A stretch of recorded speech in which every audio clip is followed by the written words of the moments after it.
नंदीश्वर विद्यालय द्वारा संचालित ऑनलाइन शिक्षण में आपका स्वागत है। तो अभी तक अपन अपने 5 चैप्टर कंप्लीट कर चुके हैं। आज अपन पढ़ेंगे अपना 6वां अध्याय जिसका नाम है संगठन यानी कि ऑर्गेनाइजेशन। तो जैसे कि आपने पहले सुना होगा कि संगठन का मतलब होता है संगठन में ही शक्ति है यानी कि एकजुट होकर कार्य करना। लेकिन यहाँ पर प्रबंध के कार्य में संगठन का मतलब होता है किसी भी संस्था के अंतर्गत जो भी सदस्य कार्य कर रहे हैं उन सदस्यों के मध्य में उनकी रुचि के अनुसार कार्यों का विभाजन करना, यानी कि कौन सा व्यक्ति किस कार्य को करने में योग्य है पहले इस चीज का अध्ययन करना और उस चीज का अध्ययन करने के बाद में समस्त कर्मचारियों के मध्य में कार्यों का विभाजन करना, उसको हम कहते हैं संगठन। तो सीधे से अर्थ में संगठन का मतलब होता है व्यवसाय में उपलब्ध समस्त कर्मचारियों में उनकी योग्यता के अनुसार कार्य का बंटवारा कर अपने व्यवसाय के उद्देश्यों को प्राप्त करना ही संगठन कहलाता है। अब जैसे कि मान लीजिए कि कोई हॉकी या क्रिकेट का अपन कोई गेम खेलते हैं तो क्रिकेट में क्या करते हैं सारे प्लेयर्स को अपन जगह जगह पर खड़ा कर देते हैं। अब वो मान लीजिए कोई प्लेयर अपनी जगह पर ना खड़ा होकर आपस में एक दूसरे के साथ बातचीत कर रहे हैं या पास खड़े हो गए या गलत जगह पर खड़े हो गए तो वो क्रिकेट की गेम क्या होगी वहीं की वहीं फेल हो जाएगी।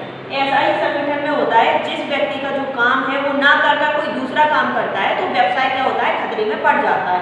इसीलिए संगठन के निर्माण किया जाता है ताकि प्रत्येक कर्मचारी को उसकी योग्यता के अनुसार अपन कार्य सौंप सके, उसको हम कहते हैं संगठन। अब यहाँ पर अपन देखते हैं संगठन के अंतर्गत कौन कौन सी विशेषताएं होती है। तो सबसे पहला है लक्ष्य का होना।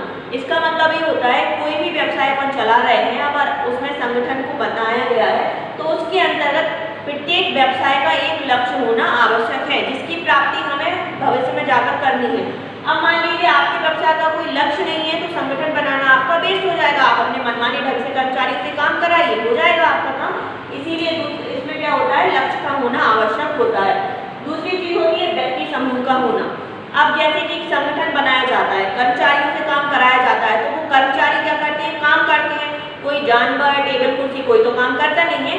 इसीलिए संगठन की दूसरी विशेषता होती है इसके अंतर्गत व्यक्तियों और कर्मचारियों का होना आवश्यक है, इसीलिए व्यक्तियों का समूह होना इसमें आवश्यक माना जाता है।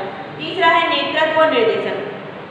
अब मान लीजिए आपने किसी कर्मचारी के लिए कार्य सौंपा है तो हो सकता है कि वो कर्मचारी कार्य करने के लिए तैयार ना हो, इसीलिए आपको क्या करना चाहिए संगठन के साथ साथ प्रत्येक संघ का एक नेता भी बना देना चाहिए जो कर्मचारियों को कार्य करने के लिए गाइडलाइन उनको दे सके। अगर वो कर्मचारियों को कार्य करने के लिए गाइडलाइन देगा तब कर्मचारी उस चीज को अच्छे से समझेंगे और अच्छे से काम करेंगे और उनका निर्देशन भी करेंगे।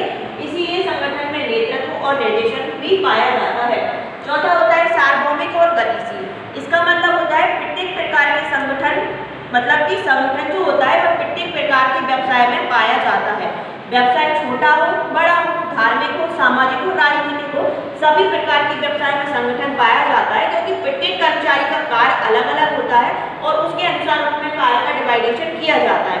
अब गतिशील का माने तो कभी हमें ज़्यादा कर्मचारियों की आवश्यकता पड़ती है, कभी कम कर्मचारियों की आवश्यकता पड़ती है, साथ ही साथ कभी कभी हमें संघ भी बदलना पड़ती है। इसीलिए जो संगठन होता है वो गतिशील होता है। इस प्रकार संगठन के अंतर्गत लक्ष्य का होना आवश्यक होता है जिस मोटिव पर हमें पहुंचना है। दूसरी चीज संगठन जो होता है वो व्यक्तियों के समूहों के आधार पर किया जाता है, इसलिए व्यक्ति विशेष का होना इसमें आवश्यक होता है। इसमें हम क्या करते हैं कर्मचारियों को कार्य करने के लिए निर्देश देते हैं और ऐसा नेता उन्हें एक कर्मचारियों को लीड करने वाला एक इसमें लीडर भी होता है।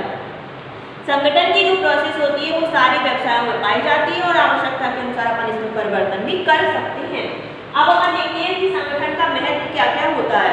तो अब संगठन का महत्व अपन मान सकते हैं कि कर्मचारी अच्छे से कार्य करना चालू कर सकते हैं, संसाधनों का अच्छे से उपयोग हो सकता है, व्यवसाय की लागत भी कम हो सकती है। तो अपन इसको देखते हैं पॉइंट वाइज।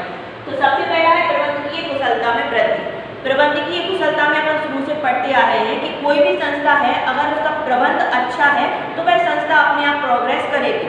अब संगठन के माध्यम से क्या हो जाता है कर्मचारियों को प्रबंधक जो होता है उसे हर चीज की जानकारी होती है कि कौन सा कर्मचारी किस कार्य को कर सकता है, कौन कर्मचारी किस कार्य को नहीं कर सकता है, कौन से कामों को अपन कितने कम समय में कर सकते हैं, यानी कि कार्य का बार बार दोहराव ना हो।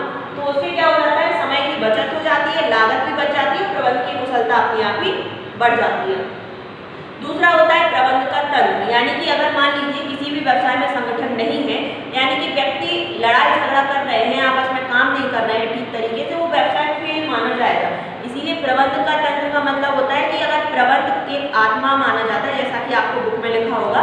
तो संगठन क्या है, उसका शरीर है, यानी कि एक मान लीजिए संघ बनाया गया है और उसमें अपन को कार्य कराना है, जैसे नियोजन हुआ, नियुक्तिकरण हुआ, संप्रेषण, अभिप्रेरणा हुआ, तो वो सारी चीजें हमारी संगठन के माध्यम से ही हो सकती है, तो उसको प्रबंध का तंत्र कहा गया है।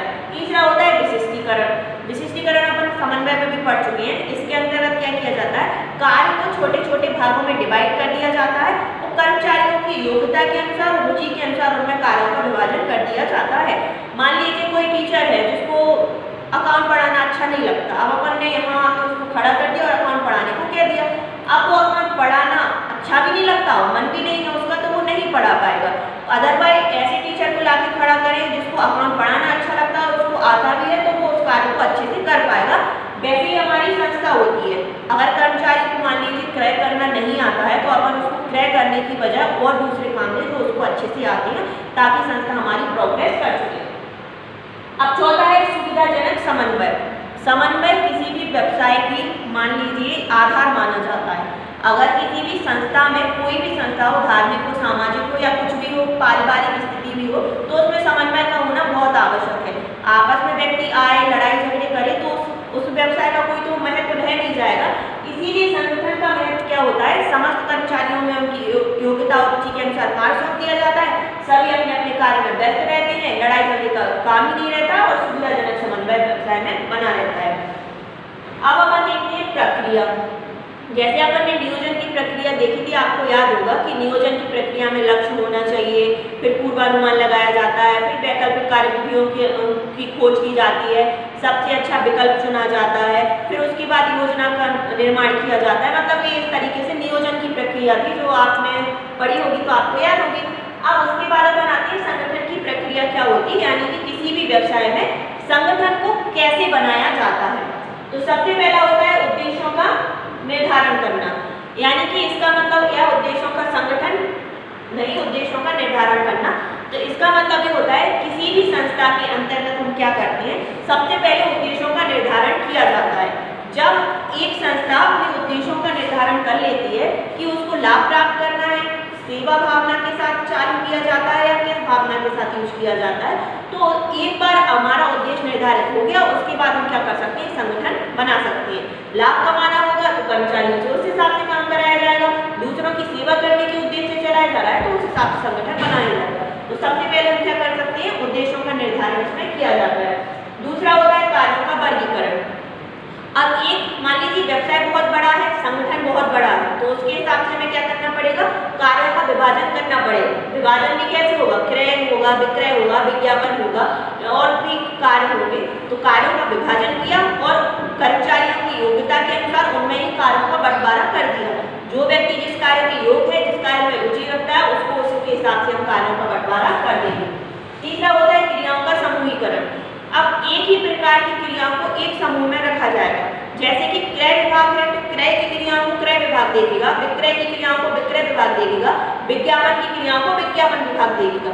इसके कारण क्या होगा, कार्यों का जब समूहीकरण हो जाएगा तो बर्डन एक विभाग में नहीं आएगा, सभी अपने अलग अलग कार्य करेंगे, सभी का ध्यान उन्हीं क्रियाओं पर होगा और इससे हमारे व्यवसाय को लाभ मिलेगा। तो सबसे पहले उद्देश्यों का निर्धारण करते हैं, कार्यों का वर्गीकरण करते हैं और एक ही प्रकार की क्रियाओं को एक समूह में रखते हैं। अब उसके बाद होता है कर्तव्यों की व्याख्या। अब यानी कि कर्मचारियों को अपन ने कार्य सौंप दिया तो उसके बाद में क्या होगा, उनको कर्तव्यों के बारे में बताया जाएगा। जैसे कि आपका क्या कर्तव्य है, समय पर आना, समय पर जाना, इतना प्रोडक्शन करना, अपने व्यापार को कैसे हम बढ़ा सकते हैं, तो जगह जगह पर उसका विज्ञापन करना। कुल मिलाकर कर्मचारियों को उनके कर्तव्यों का ज्ञान कराना पड़ता है। पांचवा होता है विभिन्न व्यक्तियों को कार्य सौंपना। अब उसके बाद क्या होता है, कर्तव्यों को बता देने के बाद जो भी कर्मचारी उसमें रुचि रखते हैं उसके अनुसार कर्मचारियों को कार्यों को सौंप दिया जाता है। फिर उपयुक्त वातावरण का निर्माण करना। अब मान लीजिए यहाँ पर कोई टीचर पढ़ाने आ रहा है, पंखे की व्यवस्था नहीं है, पानी की नहीं है, लाइट की व्यवस्था नहीं है, तो उसके मन खराब हो जाता है कि मैं आखिरकार आ तो रहा हूँ पर पढ़ाऊंगा कैसे। ऐसे कर्मचारी जब कार्य करने के लिए आते हैं तो उनके लिए पानी की व्यवस्था, बीच बीच में रेस्ट भी दिया जाता है, हवा की व्यवस्था, शुद्ध मतलब स्वच्छ वातावरण की व्यवस्था, इस प्रकार का वातावरण कर्मचारियों को उपलब्ध कराया जाता है। फिर उसके बाद अधिकार प्रत्यायोजन। अधिकार प्रत्यायोजन का मतलब होता है अधिकारों को सौंपना, यानी कि अपन ने उद्देश्य निर्धारित कर लिए, उसके बाद कार्यों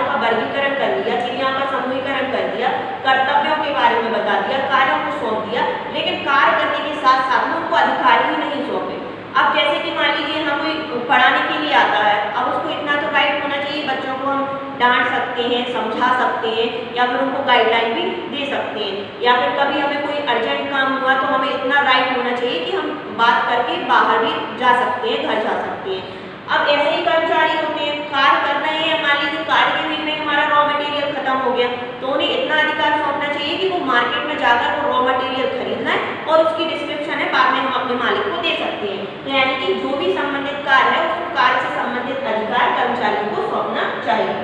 लास्ट होता है आपसी संबंधों का निर्धारण। ये सबसे जरूरी होता है, किसी भी संस्था में कर्मचारी है उनको अपने अधिकारों के बारे में, मतलब संबंधों के बारे में निर्धारण होना चाहिए।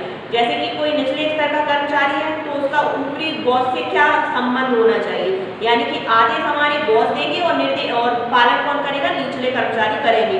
तो यानी कि उच्च स्तर, मध्य स्तर और निम्न स्तर तीनों का क्या संबंध होना चाहिए, कौन नीतियां बनाएगा, वो सारी चीजें भी इसके अंतर्गत डिसाइड रहती है। तो ये हमारी प्रोसेस पूरी कंप्लीट हुई और आपको एक पूरी ही याद करना है, ऐसे मत करना कि 4 पॉइंट ही याद करके रह जाओ।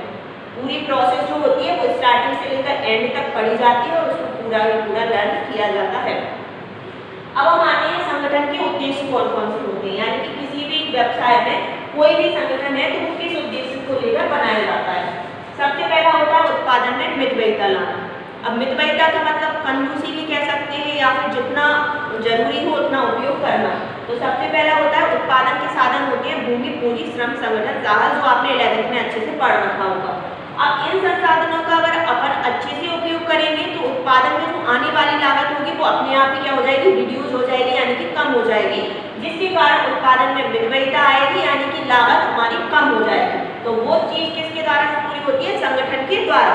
जब कर्मचारियों को अच्छे से कार्य सौंपेंगे, क्रियाएं बार बार नहीं होगी, कर्मचारी मन लगाकर काम करेंगे तो उत्पादन में मितव्ययिता यानी कि कमी आ जाएगी। उत्पादन में कमी नहीं, उत्पादन की लागत में कमी आ जाएगी। दूसरा होता है समय एवं श्रम का उपयोग। समय बहुत कीमती है, एक बार समय हाथ से चला गया दोबारा वो समय वापस लौटकर नहीं आता। श्रम होता है, इंसान की मेहनत होती है जो कि आज के समय में बहुत वैल्यू रखती है। अब संगठन में क्या होता है, सारे नियम कानून पहले से बने हुए रहते हैं, कौन कर्मचारी कितने बजे आएगा, कितना काम करेगा, कितनी सैलरी प्रोवाइड होगी। तो समय और श्रम का सदुपयोग जो होता है वो संगठन के माध्यम से ही पूरा किया जा सकता है। तीसरा होता है सेवा भावना। अब एक जो संगठन होता है वो सेवा भावना इस तरीके से कह सकते हैं, जब उत्पादन में मितव्ययिता आती है यानी कि वस्तुओं की लागत क्या हो जाती है, कम हो जाती है, तो इनका उद्देश्य ये रहता है कि समाज में जो उपभोक्ता है, मध्यम वर्ग के हैं, निम्न वर्ग के हैं, उनको हम क्या करें, कम लागत पर ही ज़्यादा से ज़्यादा अच्छी क्वालिटी की वस्तुएं प्रोवाइड कराएं। वो संगठन के उद्देश्य के अंतर्गत आ सकता है। ये जब आएगा जब हमारी उत्पादन में आने वाली लागतें कम होगी और लागतें हम संगठन के माध्यम से ही होगी। चौथा होता है समन्वय। ये तो अभी अपन पढ़ ही रहे थे, कर्मचारियों को उनकी योग्यता के अनुसार और मन रुचि के अनुसार कार्यों को सौंप दिया जाना। कार्य एक बार उनकी रुचि के अनुसार हो जाते हैं तो संपूर्ण व्यवसाय में क्या होता है, समन्वय अपने आप बना रहता है, कोई भी लड़ाई झगड़ा इसमें उत्पन्न नहीं होता।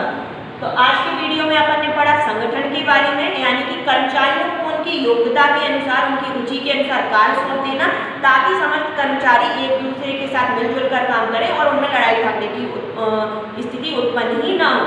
इसमें अपन ने इसकी विशेषताएं देखी, महत्व देखा और संगठन की प्रोसेस यानी कि एक संगठन की प्रक्रिया बनाई कैसे जाती है वो देखा है, और उसके बाद संगठन के उद्देश्य। नेक्स्ट वीडियो में अपन इसके आगे बात करते हैं, तब तक आप इस चीज को अच्छे से रीड करिए।